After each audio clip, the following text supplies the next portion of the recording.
प्रार्थना कैसी होनी चाहिए और कैसी नहीं।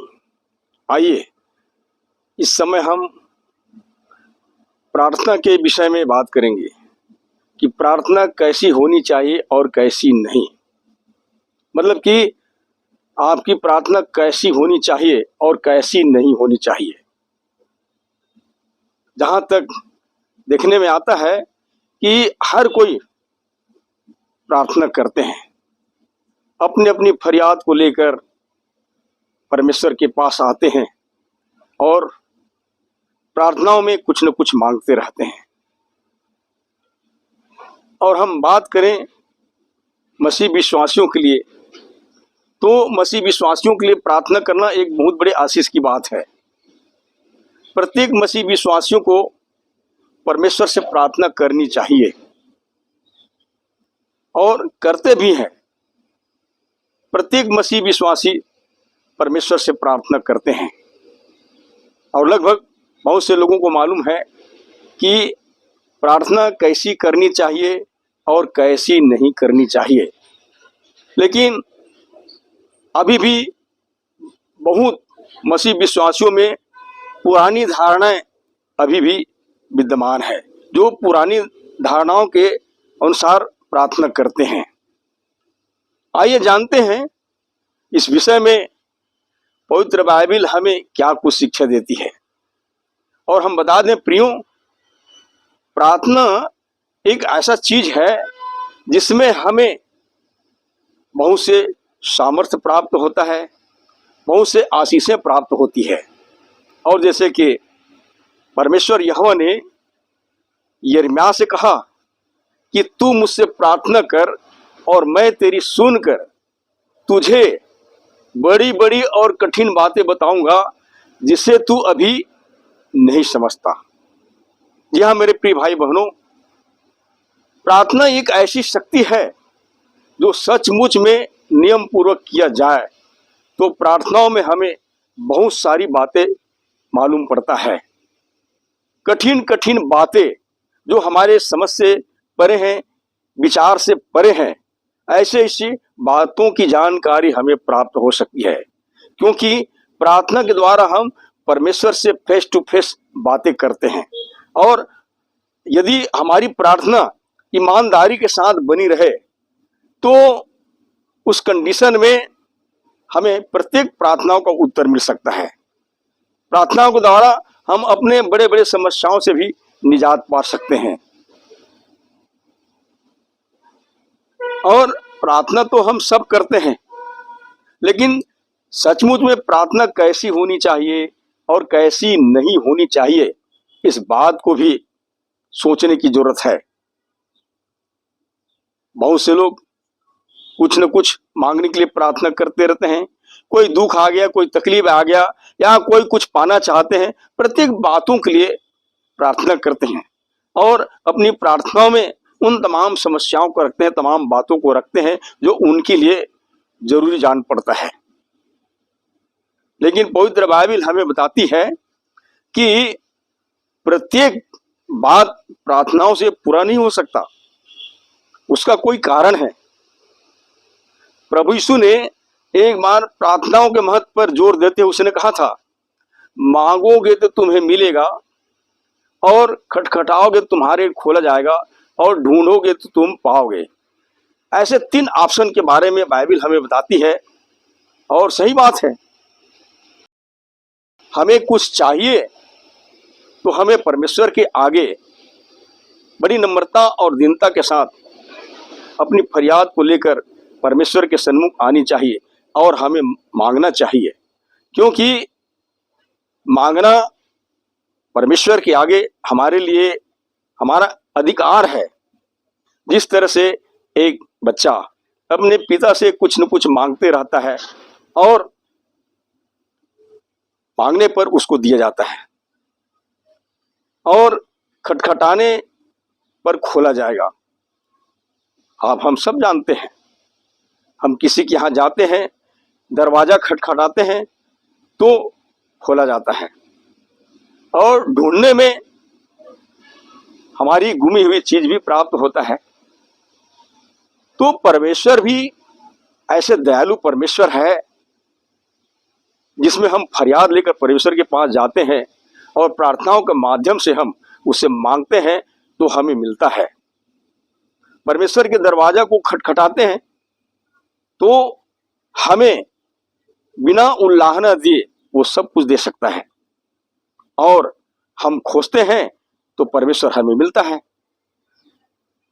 पवित्र बाइबल हमें बताती है कि विश्वास बिना उसे प्रसन्न करना अनहोना है, क्योंकि उसके पास आने वाले को विश्वास करना चाहिए कि वह है और अपने खोजने वाले को प्रतिफल देता है। हमारे भीतर परमेश्वर को पाने की, परमेश्वर को खोजने की यदि ललक बनी रहती है सच्चे हृदय से, तो वो परमेश्वर हमको मिलता है। मेरे प्रिय भाई बहनों, प्रभु यीशु मसीह कहता है मांगोगे तो तुम्हें दिया जाएगा, लेकिन कई विश्वासियों को नहीं मिलता है।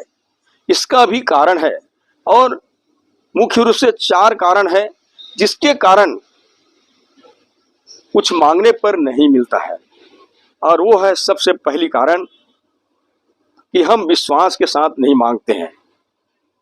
अगर विश्वास के साथ नहीं मांगते हैं तो वो ये पाप की दशा को दर्शाता है। मतलब अविश्वास, संदेह करना पाप है। संदेह के साथ मांगते हैं तो उस कंडीशन में हमको बिल्कुल नहीं मिलता है। दूसरा कारण है हम मसीह से अलग होकर कुछ भी मांगना चाहें तो मिल पाना मुश्किल ही नहीं, नामुमकिन है। और जैसे प्रभु यीशु मसीह ने स्पष्ट कहा था, उसने कहा था कि तुम मुझ में बने रहो और मैं तुम में। जैसे डाली यदि दाखलता में बनी न रहे तो अपने आप से नहीं फल सकती, वैसे ही तुम भी यदि मुझ में बने न रहो तो नहीं फल सकते। मैं दाखलता हूं, तुम डालियां हो। जो मुझ में बना रहता है और मैं उसमें, वह बहुत फल फलता है, क्योंकि मुझसे अलग होकर तुम कुछ भी नहीं कर सकते। तो मेरे प्रिय भाई बहनों, हम मसीह से बाहर होकर, मसीह से अलग होकर कुछ भी मांगते हैं तो मिलना संभव नहीं हो सकता। मसीह यीशु के साथ बने रह करके ही हम जो कुछ भी मांगेंगे वो हमें मिल सकता है। और जैसे प्रभु यीशु मसीह ने कहा, यदि तुम मुझ में बने रहो और मेरा वचन तुम में बना रहे तो जो चाहो मांगो वह तुम्हारे लिए हो जाएगा, तुम्हारे लिए हो जाएगा। अब मांगने का अर्थ ये नहीं है कि हम अपनी सारी अभिलाषाओं को पूरा करते रहें। बाइबल हमें यह भी बताती है, तुम मांगते हो मिलता नहीं इसलिए कि तुम बुरी इच्छा से मांगते हो। बुरी इच्छा के मतलब है कि हम अपने शारीरिक अभिलाषाओं को पूरा करने के निमित्त मांगते हैं तो। लेकिन इतना जरूर है, हम अपनी आत्मिक आवश्यकताओं को पूरा करने के लिए परमेश्वर से कुछ भी मांगे तो हमारा सुनेगा और हमें देगा भी। इसी तरह से तीसरा कारण है कि हमें यीशु मसीह के नाम के अलावा और किसी नाम से मांगते हैं तो मिल पाना संभव नहीं हो सकता। प्रभु यीशु मसीह ने कहा, तुम मेरे नाम से पिता से मांगोगे तो पिता तुम्हें निश्चित रूप से देगा। तो याद रखें, जब हम प्रार्थना करते हैं तो सबसे पहले परमेश्वर पिता को एड्रेस करें और प्रभु यीशु मसीह के नाम से मांगें। कई लोग अपनी प्रार्थनाओं में धन्यवाद जीसस, यीशु मसीह से मांगते हैं। नहीं, हमें परमेश्वर से मांगना है और यीशु मसीह के नाम से ही मांगना है। पहले परमेश्वर को एड्रेस करें और प्रभु यीशु मसीह के नाम से मांगें तो अवश्य ही वो हमें देगा, क्योंकि प्रभु यीशु मसीह का ये वादा है, यदि हम परमेश्वर पिता से प्रभु यीशु मसीह के नाम से मांगे तो वो हमें देगा। और सबसे बड़ी बात यह है, हमें ये देखना चाहिए कि हमारी प्रार्थना कैसी होनी चाहिए। आज बहुत से लोग पुरानी धारणाओं को लेकर वैसे ही प्रार्थना करते हैं जैसे कि पहले जमाने में करते थे। कई लोग तो अपने छाती पीट पीट करके, रो रो करके मांगते हैं। लेकिन प्रभु यीशु मसीह ने बताया कि हमारी प्रार्थना कैसी होनी चाहिए और कैसी नहीं होनी चाहिए। आइए जानते हैं इस विषय में पवित्र बाइबल हमें क्या कुछ शिक्षा देती है। और जैसे प्रभु यीशु मसीह ने कहा, जब तू प्रार्थना करे तो कपटियों के समान न हो। पहली बात यह है, कपटियों के समान न हो। कपटी लोग अपनी इच्छाओं को पूरा करने के लिए, अपनी लालसाओं को पूरा करने के लिए प्रार्थना करते थे। प्रभु यीशु मसीह कहता है, जब तू प्रार्थना करे तो कपटियों के समान न हो, क्योंकि लोगों को दिखाने के लिए आराधनालयों में और सड़कों में मोड़ों पर खड़े होकर प्रार्थना करना उनको अच्छा लगता है। कहने का मतलब यह है, बहुत से लोग दिखाने के लिए प्रार्थना करते हैं ताकि देखने वाले उसके प्रभाव में हो। ऐसा भी प्रार्थना को परमेश्वर नहीं सुनता। इसलिए ध्यान में रखिए, आपका प्रार्थना छोटा हो, अच्छा हो और हृदय विदारक हो। आपके सुनने वाले के हृदय को भी क्या करे, वो प्रार्थना छिद दे। कहने का मतलब है प्रियो, कपटियों के समान हमारी प्रार्थना नहीं होनी चाहिए। लोगों को दिखाने के लिए हम प्रार्थना न करें, हृदय से प्रार्थना होनी चाहिए। और जैसे लिखा है कि उस समय कुछ लोग होते थे सड़कों में और मोड़ों पर और चौराहे पर खड़ा होकर के प्रार्थना करते थे ताकि लोग उसको देखें, उससे प्रभावित हो। इस तरह से दिखाने वाली प्रार्थना से परमेश्वर खुश नहीं होता है। ये तो कपटियों की तरह किए जाने वाले प्रार्थना के समान है। प्रभु यीशु मसीह आगे कहता है, मैं तुमसे सच कहता हूं कि वे अपना प्रतिफल पा चुके। तो इस तरह की प्रार्थना बिल्कुल नहीं होनी चाहिए। लेकिन आगे प्रभु यीशु मसीह कहता है, परंतु जब तू प्रार्थना करे तो अपनी कोठरी में जा,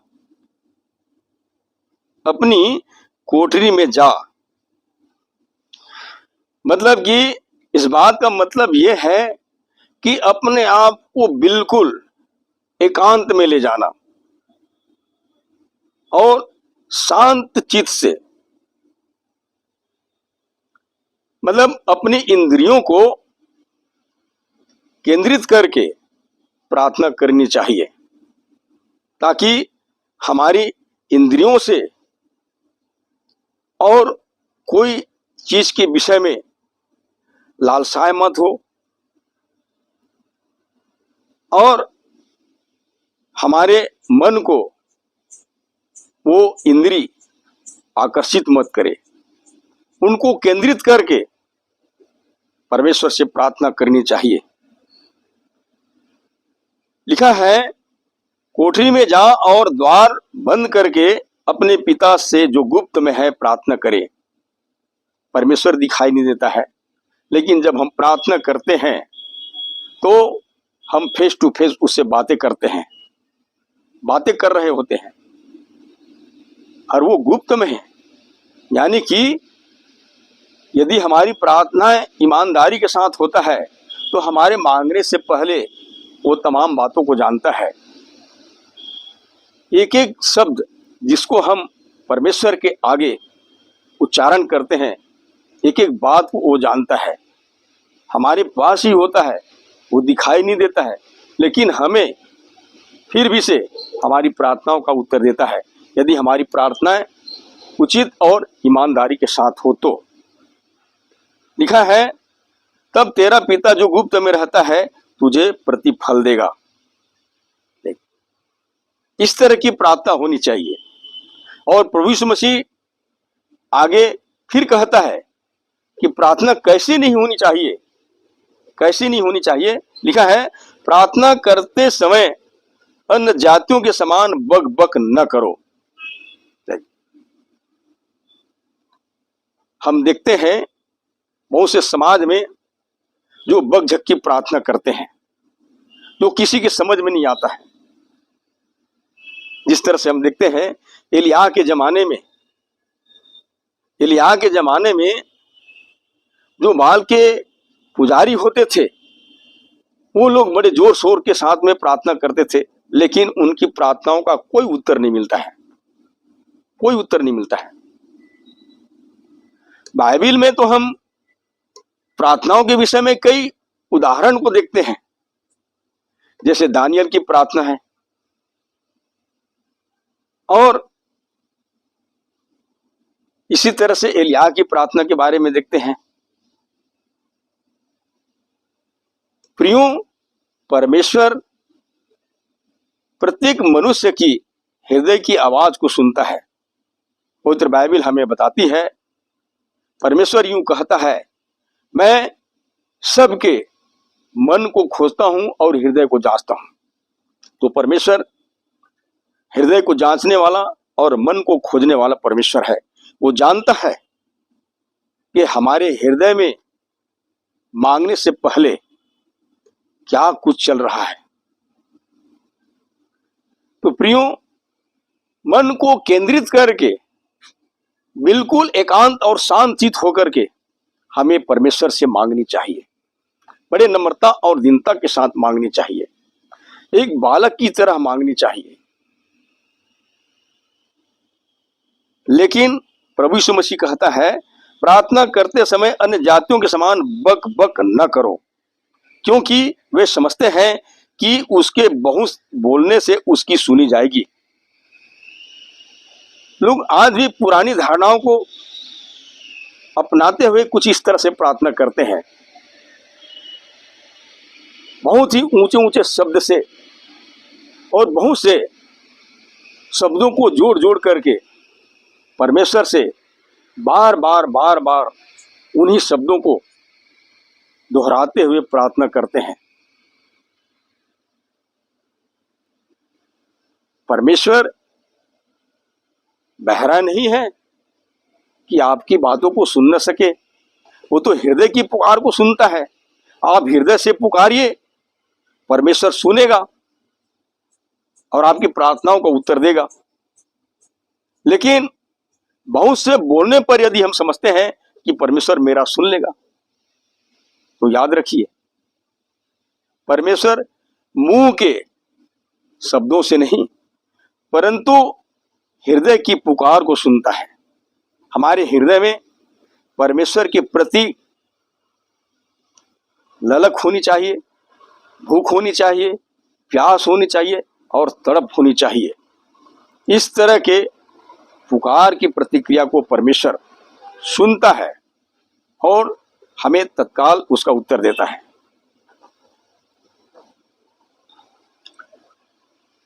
लिखा है, इसलिए तुम उसके समान न बनो, क्योंकि तुम्हारा पिता तुम्हारे मांगने से पहले ही जानता है कि तुम्हारी क्या क्या आवश्यकता है।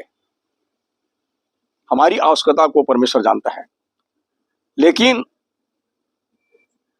कई बार ऐसा होता है कि लोग परमेश्वर से मांगते रहते हैं, लेकिन उन चीजों के लिए कभी धन्यवाद करना नहीं जानते हैं जो पहले से उसके साथ मौजूद है, जो पहले से उसके पास मौजूद है।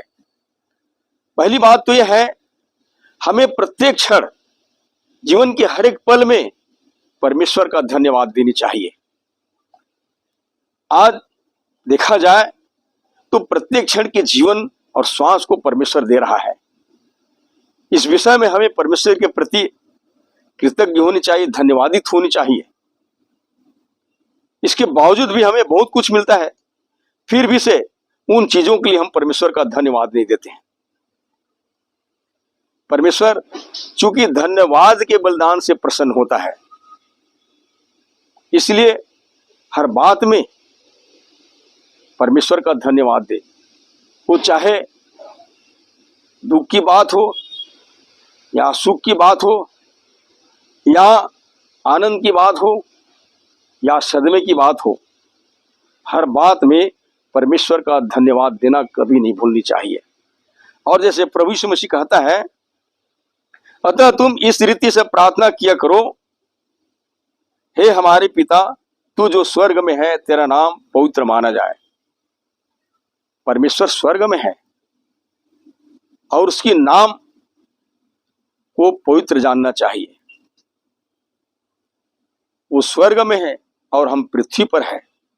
पृथ्वी पर रह करके हम परमेश्वर को सहृदय पुकारते हैं, सच्चे मन से पुकारते हैं, हृदय से पुकारते हैं, तो परमेश्वर सुनकर हमारे लिए स्वर्गीय भंडार को भी खोल सकता है।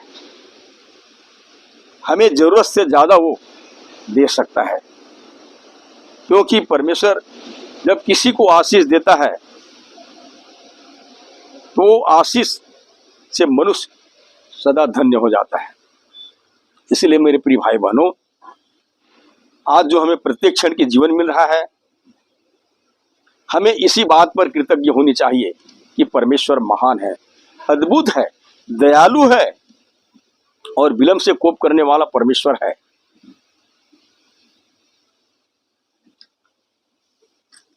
तो ऐसे ही कुछ बात है प्रियो, जिसको जानना जरूरी है। आप अपनी प्रार्थनाओं को बिल्कुल हृदय और सच्चाई से प्रार्थना करें। परमेश्वर आपकी प्रार्थना को जरूर सुनेंगे और आपके अनुकूल वो आपको आशीषित भी करेंगे। लेकिन आपके ज्यादा कुछ बोलने से या तड़क भड़क प्रार्थना करने से या दिखाने वाली प्रार्थनाओं से परमेश्वर कभी प्रसन्न नहीं हो सकता। जिस तरह से एक बालक अपनी फरियाद को अपने पिता के पास रखता है तो पिता उसको देता है। पवित्र बाइबल हमें बताती है कि एक संसारिक माता पिता होकर अपने बच्चों को अच्छा वस्तु देना जानता है, तो वो स्वर्गीय पिता है, क्या वो अच्छा वस्तु नहीं दे सकता है? बाइबल हमें बताती है वो स्वर्गीय परमेश्वर हमें अच्छा वस्तु दे सकता है। अच्छी वस्तु का मतलब है जो आत्मिक आवश्यकताओं को पूरा करता है। अच्छा वस्तु पवित्र आत्मा के लिए हुआ है। यदि हमारे भीतर में परमेश्वर की आत्मा, पवित्र आत्मा, मसीह की आत्मा डाले जाते हैं तो हमें सब कुछ विद्यमान है और हमारे भीतर में किसी प्रकार की बुरी लालसाएं या शरीर की अभिलाषाओं को पूरा करने वाली चीज की कोई जिक्र नहीं होता है, क्योंकि परमेश्वर की आत्मा हमें वो चीज देता है जिससे हम तृप्त हो जाते हैं, संतुष्ट हो जाते हैं और हमें किसी भी भौतिक वस्तुओं की लालसा नहीं होती है। इसलिए मेरे प्रिय भाई बहनों, आप कभी भी प्रार्थना करते हैं तो बुरी इच्छा को लेकर के प्रार्थना न करें और मसीह से अलग होकर के प्रार्थना न करें, क्योंकि इस कंडीशन में कुछ मिलने वाला नहीं है। और परमेश्वर का वचन यानी कि मसीह वचन हमारे भीतर बना रहता है और हम उसमें बने रहते हैं, तो वो हमें हमारी अनुकूल क्या करेगा? आशीषित करेंगे। हमें अनुकूलता अनुसार हमें आशीषित करेंगे। लेकिन कई मसीही विश्वासी प्रार्थना तो करते हैं, लेकिन हमेशा उनके भीतर में बुरी इच्छाएं बनी रहती है। कई मसीही विश्वासी प्रार्थना तो करते हैं, लेकिन हो सकता है उनका मन मसीह से बहुत दूर रहता है।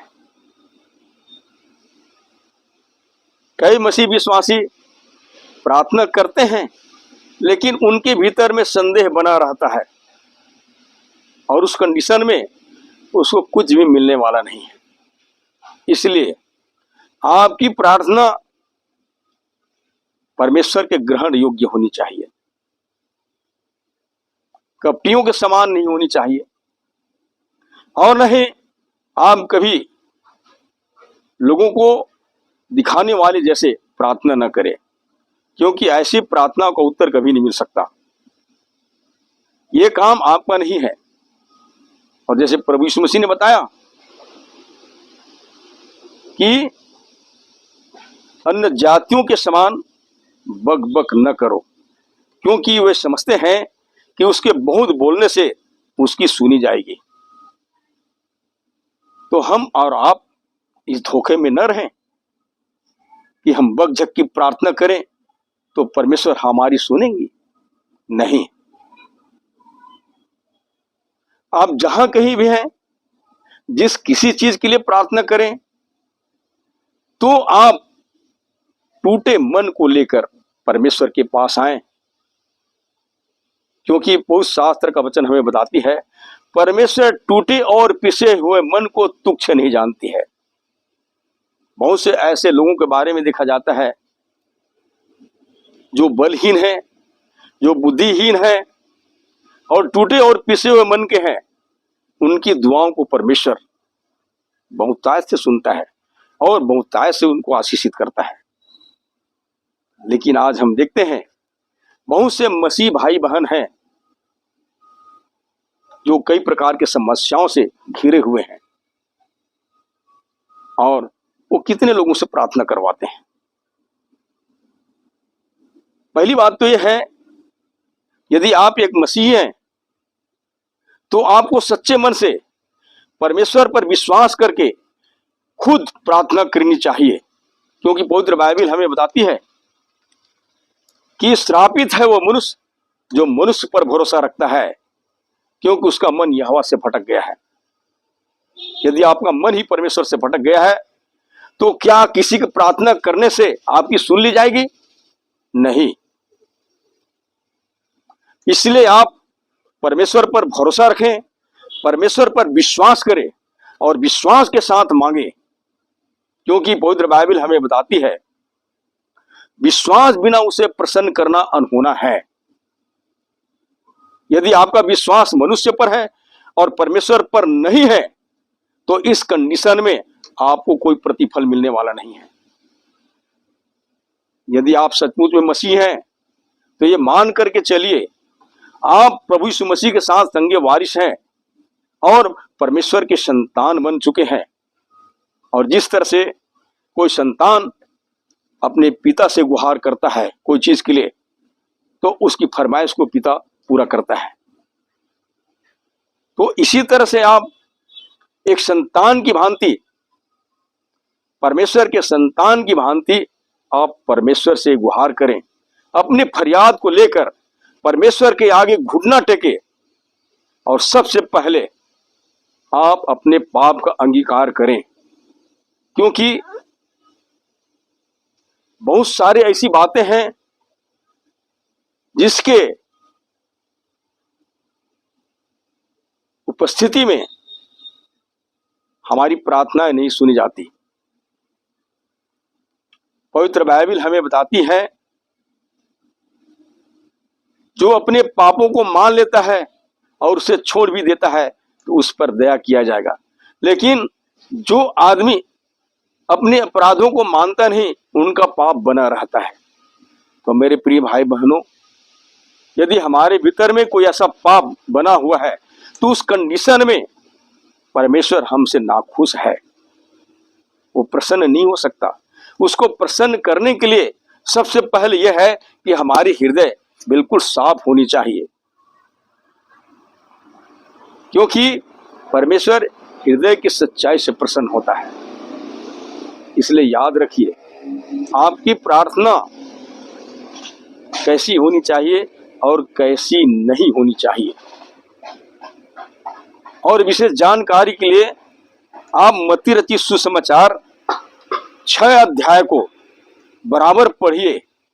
और प्रभु यीशु मसीह ने जैसे कुछ ने कहा है, इसलिए पहले तुम परमेश्वर के राज्य उसकी धार्मिकता की खोज करो, ते सब वस्तुएं भी तुम्हें मिल जाएगी।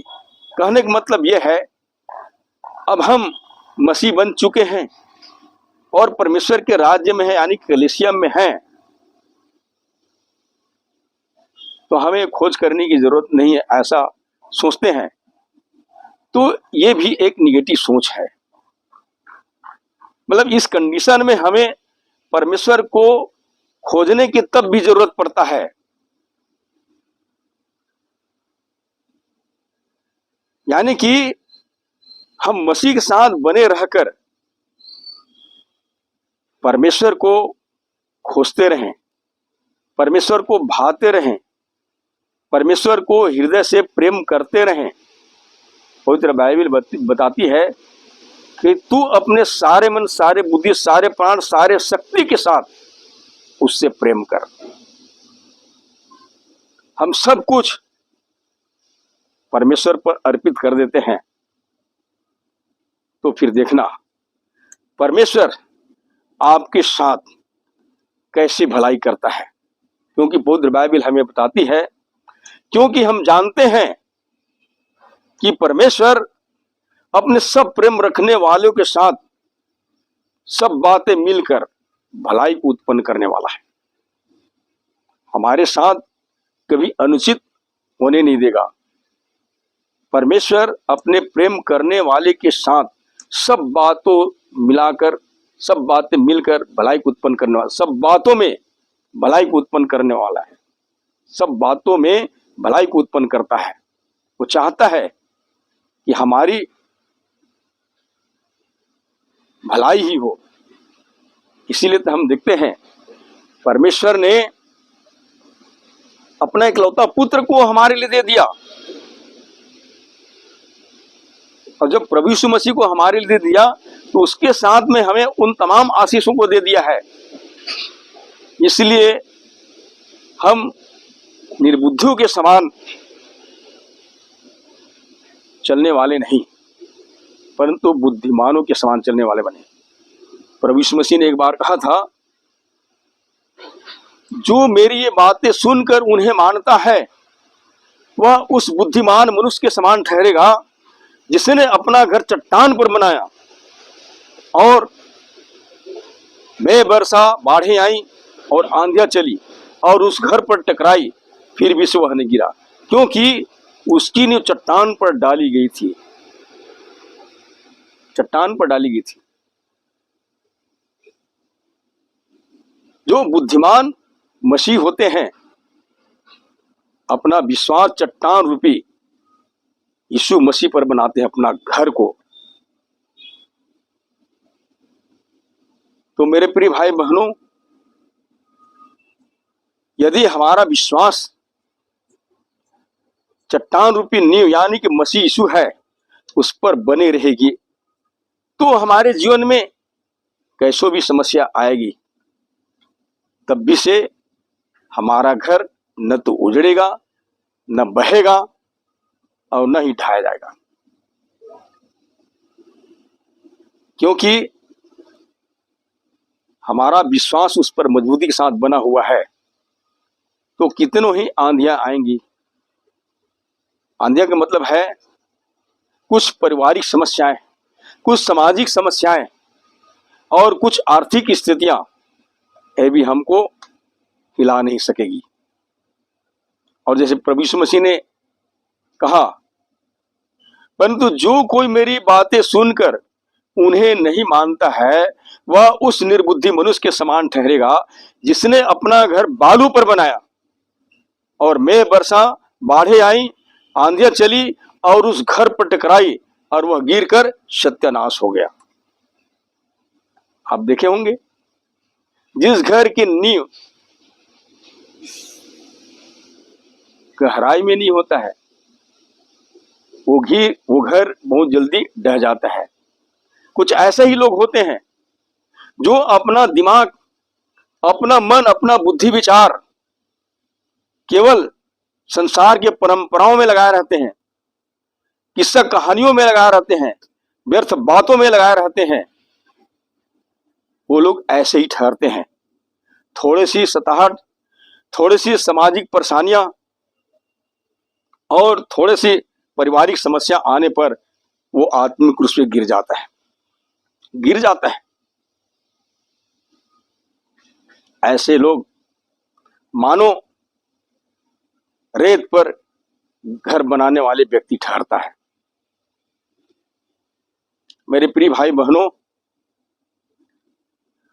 एक दिन हम सबका आत्मिक घर परखा जाएगा। इसलिए हमारा विश्वास मसीह यीशु में दृढ़ता के साथ बनी होनी चाहिए। तो आज की वीडियो में हमने देखे कि हमारी प्रार्थना कैसी होनी चाहिए और कैसी नहीं। दोनों अंतर को समझना है, दोनों अंतर को समझना है। यदि हमारी प्रार्थना अन्य जातियों के समान